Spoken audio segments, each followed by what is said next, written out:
Jack Thompson had always dreamed of escaping the suffocating grip of city life, with its endless honking horns, towering skyscrapers that blocked out the sun, and the relentless grind of a 9-to-5 job that drained his soul a little more each day. At 35, he was a software engineer by trade, but his heart yearned for open fields, fresh air, and the simplicity of rural living. So when he received the news that his estranged uncle, a reclusive farmer named Elias, had passed away and left him a sprawling farm in the remote hills of Vermont, Jack didn't hesitate. He quit his job, packed his belongings into his beat-up truck, and drove across the country, imagining a life of planting crops, raising animals, and finding peace in solitude. Little did he know that the farm held secrets far beyond overgrown fields and dilapidated barns, secrets that would upend his world in ways he could never have imagined. As he pulled up the dusty driveway on a crisp autumn afternoon, the property looked exactly as described in the lawyer's letter. 100 acres of fertile land, a charming but weathered farmhouse, a large red barn, and several outbuildings scattered across the rolling hills. The air was thick with the scent of pine and earth, and birds chirped merrily from the trees. Jack stepped out of his truck, stretching his legs after the long drive, and took a deep breath. "This is it," he muttered to himself, a smile creeping across his face. "My new beginning." He grabbed his duffel bag and headed toward the house, keys jingling in his hand. The front door creaked open, revealing a cozy interior frozen in time. Faded wallpaper, antique furniture, and the faint smell of wood smoke from the fireplace. He spent the afternoon unpacking, exploring the rooms, and making a mental list of repairs. By evening, exhaustion set in, and he collapsed onto the old 4-poster bed in the master bedroom, drifting into a deep sleep as the wind whispered through the cracks in the walls. The next morning, Jack woke to the sound of distant rumbling, like thunder rolling across the hills. He rubbed his eyes and glanced out the window, expecting storm clouds, but the sky was clear and blue. Shrugging it off, he brewed a pot of coffee and stepped outside to survey his new domain. The farm was vast, with fields stretching out toward a dense forest at the edge of the property. He decided to start with the barn, figuring it might house some tools or equipment left behind by his uncle. As he approached the massive structure, the rumbling grew louder, vibrating through the ground beneath his feet. "What the hell?" Jack whispered, his heart quickening. He pushed open the heavy barn doors, and what he saw inside made his jaw drop. There, lounging on enormous piles of hay that reached the rafters, were 3 women. But not just any women. They were giants, each at least 15 feet tall, their bodies curvaceous and powerful, clad in makeshift dresses sewn from what looked like old barn tarps and curtains. Their skin glowed with an otherworldly sheen, and their eyes sparkled with amusement as they turned to look at him. The first one, with long flowing red hair cascading like a waterfall, sat cross-legged, her ample bosom straining against the fabric of her top. Beside her was a blonde with piercing blue eyes, her muscles toned from what must have been years of farm labor. And the third had raven black hair, her features sharp and seductive, with a sly smile playing on her lips. They were breathtakingly beautiful, but their size made them terrifyingly imposing. Jack stumbled back, his mind reeling. What are you?" he stammered, his voice barely above a whisper. The redhead leaned forward, her massive hand gently but firmly grabbing his arm to steady him. "Easy there, little one," she purred, her voice deep and resonant, echoing through the barn like a gentle earthquake. "We've been waiting for you." The blonde chuckled, her laughter booming. "I'm Lila," she said, pointing to herself. "This here's Ruby," she gestured to the redhead, "and that's Serena," nodding at the brunette. "We've been living on this farm for, a couple of centuries now." Jack's eyes widened. "Centuries? That's impossible. My uncle never mentioned—" Serena interrupted with a wicked grin. "Your uncle knew about us. He was our companion, you might say. Kept us secret, fed us, and in return we helped with the farm. But he got old and now you're here, the new owner." Jack tried to process this, his brain struggling to catch up. Giants living on the farm? It sounded like a fairy tale gone wrong. But how? Why? Ruby released his arm and sat back, her enormous form shifting the hay beneath her. "We're not from your world exactly.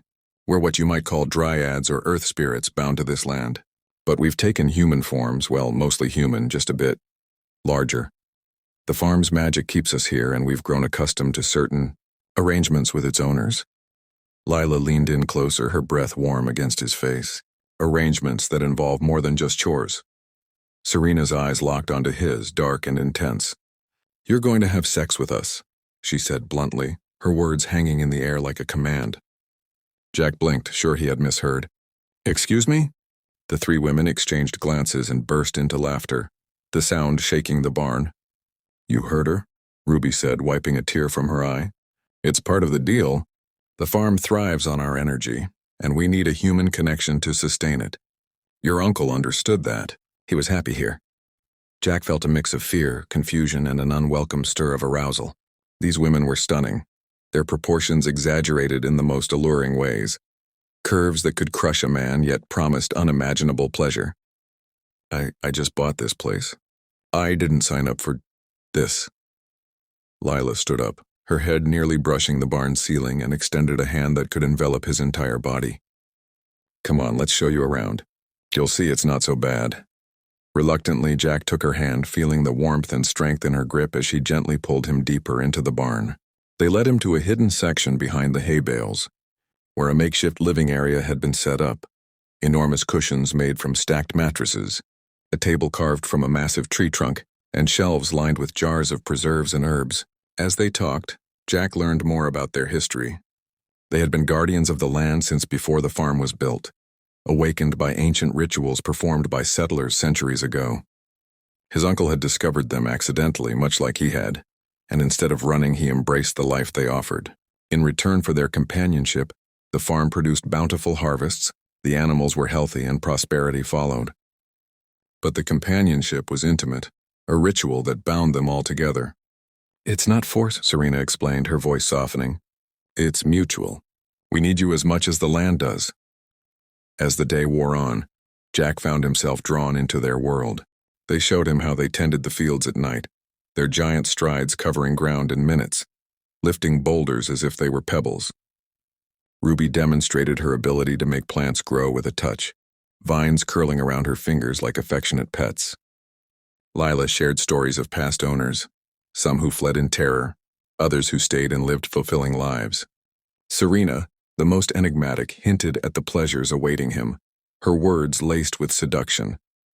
By evening, they gathered around a fire pit outside the barn, roasting vegetables the size of watermelons.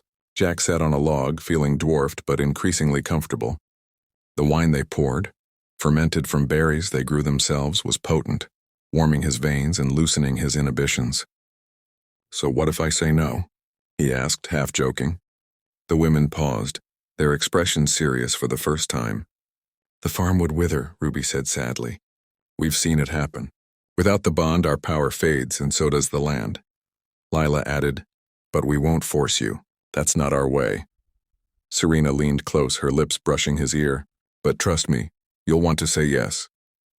As the fire crackled and stars emerged overhead, Jack felt a pull he couldn't deny. These women were more than giants. They were embodiments of the earth's wild beauty, fierce and nurturing. The thought of intimacy with them terrified and excited him in equal measure. That night, as he lay in bed, their words echoed in his mind. The rumbling he had heard wasn't thunder. It was their laughter, their movements, their life force pulsing through the farm. He tossed and turned, visions of their bodies filling his dreams. The next morning, he returned to the barn, determination in his step. "Okay," he said, looking up at them. "Tell me more about this bond." The women smiled, and Ruby extended her hand again. "It starts with trust," she said. They led him to a secluded meadow behind the barn, where wildflowers bloomed in vibrant colors. There they began to reveal their true nature, shedding their clothes to show skin marked with faint glowing runes, symbols of their ancient origins. Jack's heart raced as they surrounded him, their presence overwhelming yet gentle. Lila lifted him effortlessly, placing him on a soft bed of moss. "Relax," she whispered. "Let us show you." What followed was a whirlwind of sensations, hands that could encompass his torso stroking his skin, lips the size of his palm pressing against his, bodies that enveloped him in warmth. It was unlike anything he had experienced, a blend of power and tenderness that left him breathless. Ruby's touch was nurturing, healing old wounds he didn't know he had. Lila's was playful, teasing him to the edge of ecstasy. Serena's was intense, demanding and giving in equal measure. Hours blurred into a tapestry of pleasure. the bond forming not just physically but spiritually, as if the earth itself approved.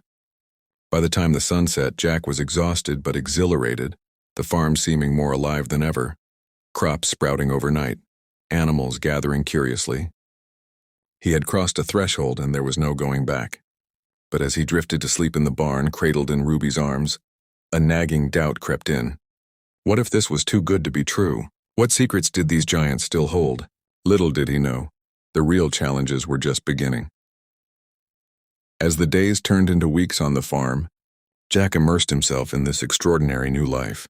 The initial shock of discovering the three giant women fading into a rhythm of wonder and intimacy, the bond they had formed that first night in the meadow had awakened something primal within him, a connection to the land that made every sunrise feel like a rebirth.